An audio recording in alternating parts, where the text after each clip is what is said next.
There is nothing like a nice run to the Lowe's in the morning, right, ladies? So that's how we start our day. Come along.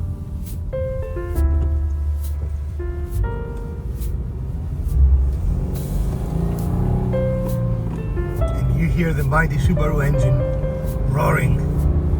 You like that? The mighty Subaru engine.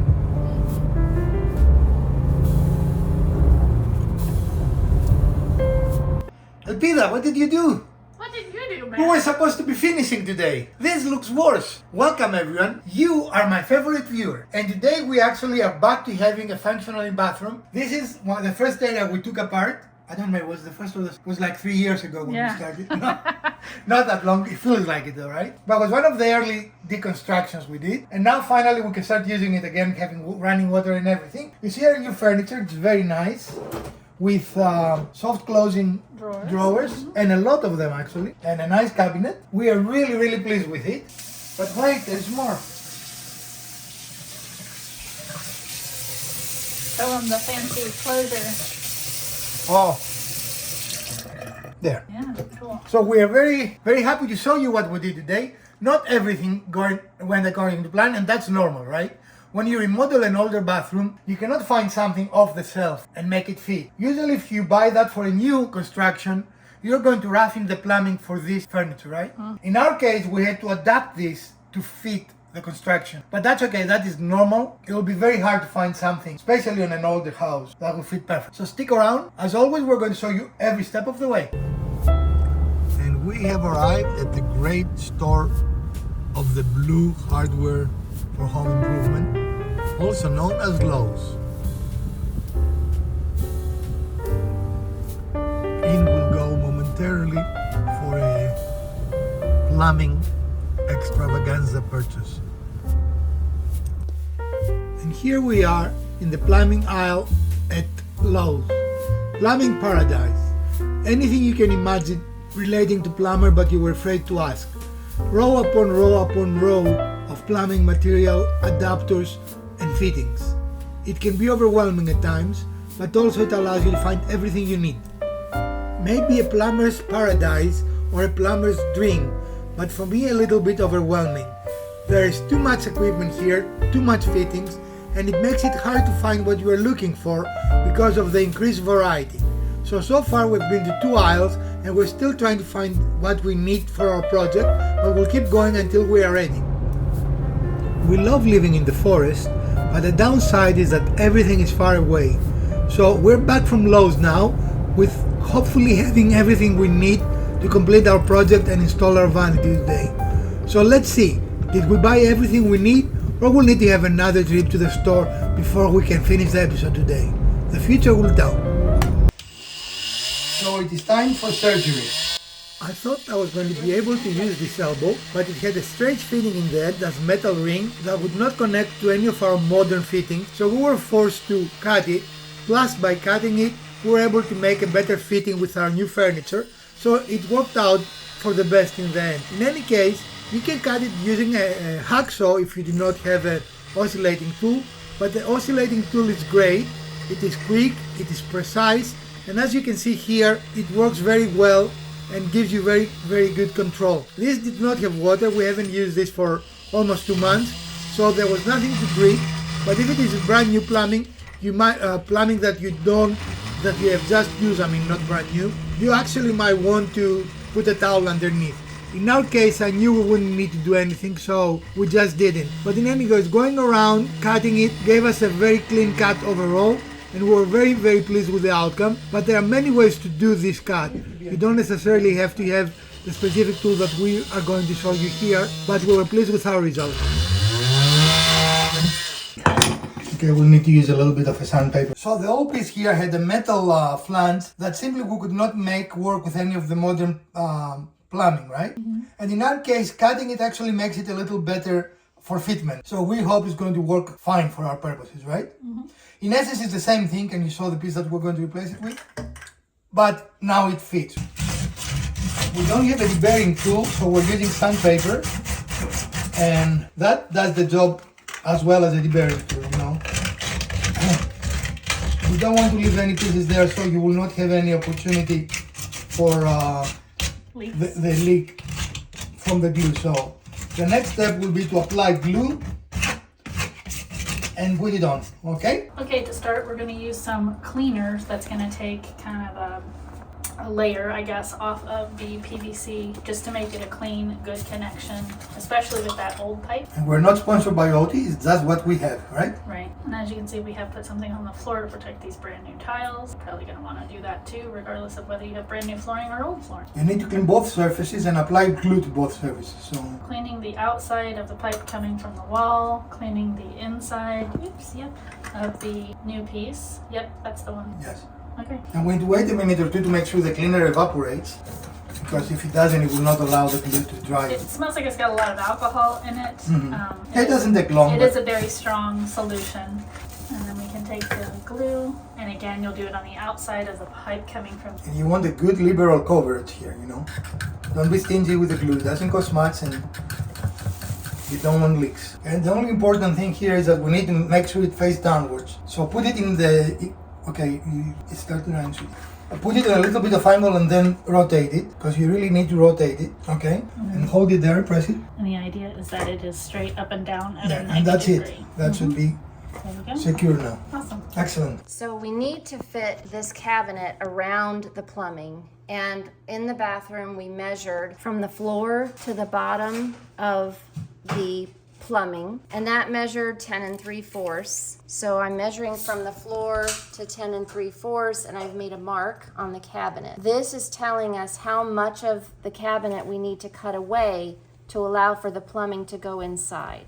The other part of this is that we needed to go deep enough to allow for the plumbing to come into the cabinet. And for that, we needed 9 3/4 measurement away from the wall. So we've measured from here and made a mark where the 9 3/4 will be from the wall.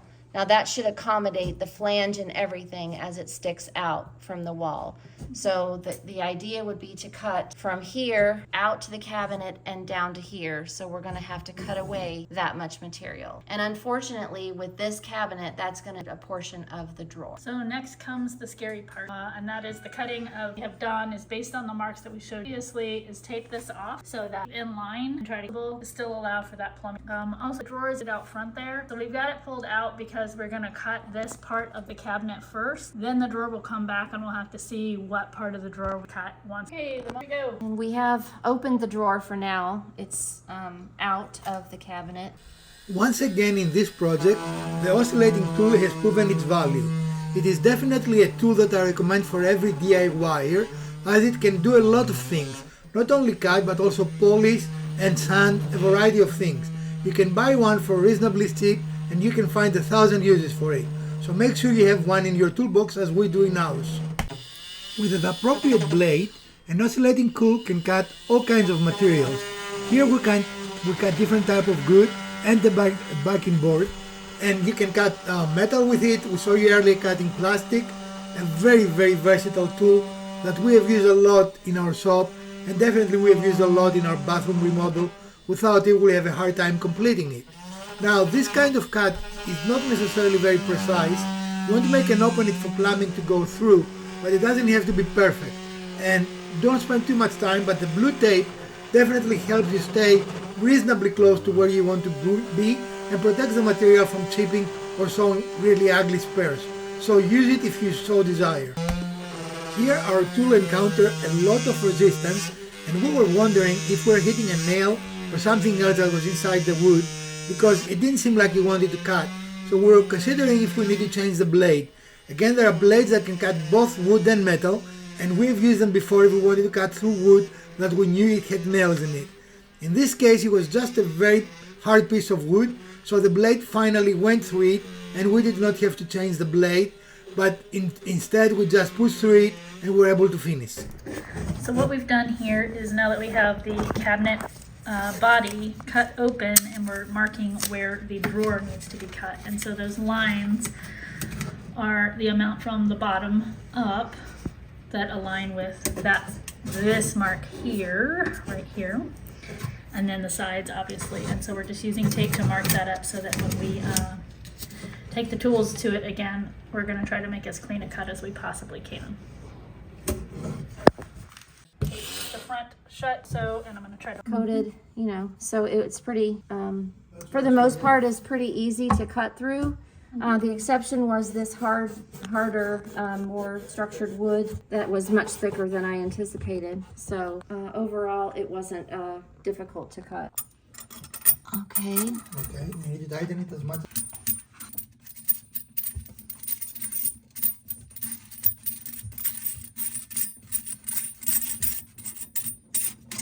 Okay. Okay, and come up. Okay. So all of them are the same way, and I want to show you how they are. They come assembled. You have to remove this nut. And the way this is designed is, if you cannot make it really tight by just finger tightening, you can tighten those screws underneath, and that will tighten the whole assembly. But usually hand tighten is enough. You need to remove this metal ring, which is what will hold it against the marble, so it will not break the marble. And then it has a washer here to prevent any water intrusion, right? Now this is the cold water. Cold goes where cold goes. It's my left. Right. And I'm the one looking at the sink. All right. Correct orient. We're gonna go back underneath here. And there's that metal washer. And there's the tightening ring. What is that called, Professor? What? The tightener ring thing. Just a tighten ring. Okay, I thought maybe there was a more technical term. No. That is the technical term, folks, tightener ring thing. And as you can see, it tightens up pretty snugly against the marble. And then momentarily we're gonna have the hot side come down. Okay, actually, when you come up and for a moment, the only critical part here is those have to be facing this way so you can turn them on and off. Mm-hmm. So it is not very hard, but you need to pay a little bit of attention, right? And we're going to do the same on the other side. Not need to really solve the same process, unless you want to, unless you find it really exciting. Well, we're all pretzeled underneath our sink here. There we go.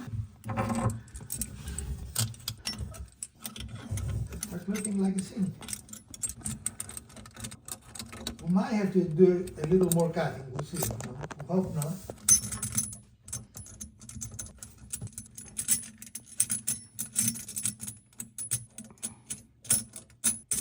Heat it just. Yep, you want to make sure the threads thread easily. If they're not threading easily and turning easily, then you don't have it threaded correctly and you want to back it out and try to do it again. When they start going very easily, that's when you know you have it in the correct threads and you can proceed. You don't want to get it cross-threaded. No, that would make for a very bad day. And so as you can see, that was very easily spun on. Until you get to the point you need to tighten. Right. I understand. Now we are putting on the water line, and for this one we're using the threaded line that came with it. And as you can see there, for this particular one, there is two connections, and one has the threads, one has the push, and that's for the different types of connectors that are available in plumbing today. Again, that's why we do this here. It's easier. All the way up, tight as it'll go with hand Tight as tightening. it will go, hand tight. Okay. Okay, the other one should be next to you. That's the cold. Usually the cold will be blue and the hot will be red. And by that we can see that the one that we've already installed is red, the one we're installing now is blue. Traditionally, the way when you look at the faucet, the cold one is to your right and the hot one is to your left, or the other way around. That's No, right. you said it correct. The cold is on the right, the hot is on the left, and that is how we installed them. And in our specific faucet, we also have another set of hoses that they are a push-in connection. What are the Doesn't have threads or right? So anything that's like for that. more like the PEX type plumbing. No, it goes here because otherwise there will be Okay. no water. Okay, so you see Okay. it goes into the middle. Okay, so we've got this final hose that he was showing us that has the push connector. It's a single connection that goes up into the faucet, comes where the water comes out. But And as you can see, should? it can be a little bit challenging, even with the extra space we've allowed ourselves here. So you can imagine this if you're in your bathroom and in a closed space and under your cabinet trying to get to it without having the back door that we currently have. Okay. connect the other two. Okay, so I have to correct what I said earlier, which is I said this was for different types of plumbing, but this is actually just to connect the hot and cold water lines. So this is where the line will come in. It's going to connect there and go back up into the faucet there, the faucet. And that's connecting on either side to do that. And I'm surprised the professor didn't correct me earlier, but that's how they're all gonna connect. I'm getting a good shot here. So this is our water line in, and then the water line that comes out here goes into the middle, and then the same on the right hand side for your cold, and then comes out the faucet. So we're in our bathroom, but unfortunately the trim is in our way and we cannot push the vanity back where we need to. So we're going to need to remove this piece of trim. So we're using this multi-tool in order to cut the seam where the paint is, so that we hopefully cause as little damage as possible as we're removing the side. We're going to do the same thing going down the back side and then around the front. We'll have another tool that we will use, lever, correct? Yeah, we'll just set primer. So another little setback. We need a little more of an opening to accommodate for our piping. And this is because pipe's out, kind of in, and brought the other pipe to our sink. Your finger is confusing the camera. To our sink in here, and so we're now going to cut just to show you. This is a really tight fit, and so hopefully. Start looking like a bathroom, doesn't it? Yeah, here we go. And we made it fit. Good. Now we can reinstall drain sink and match it up pipe. The next hurdle, will that work? It's gonna go great. That's what I'm. All right, so prior to installing our drain, what we have done now that we have the water lines connected is to turn on the valves and check for any leaks, because it's easier to do without that drain in place. And for us, we're not seeing anything, so that's a good thing. And now we're going to proceed to installing the drain from the sink to our P-trap. Moment of truth.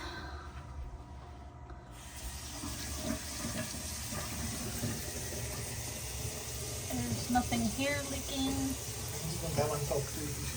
There's nothing there. There's nothing at our water lines. And checking the hot now.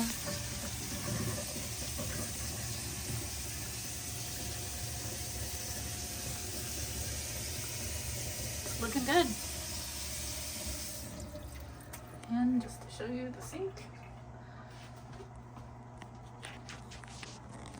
So we need to put the backsplash, and this part of the installation, other than the mirror, we don't have a mirror, Not yet. will be done.